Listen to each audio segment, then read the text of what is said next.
That is the main gate of Angkor Wat. So they have 5 different gates. This is the big one connected to the coast, the causeway. One building of library. There is a smaller pound. There is one on the south, on the north. Okay, if you look through, there is the main building of Angkor Wat.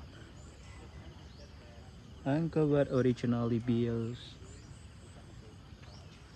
and so for the god in Hinduism. There are 3 main gods, Vishnu, Shiva and Brahma.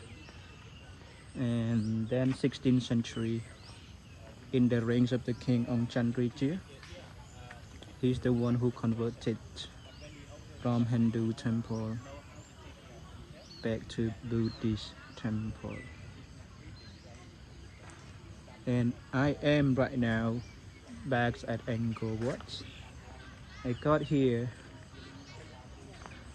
very early, to be honest, because I love being here early to see the tourists and people that are coming to experience the sunrise at Angkor Wat.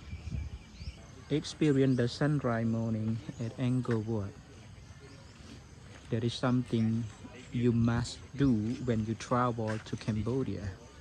I am strongly recommend you to come and explore the early tours right here with me.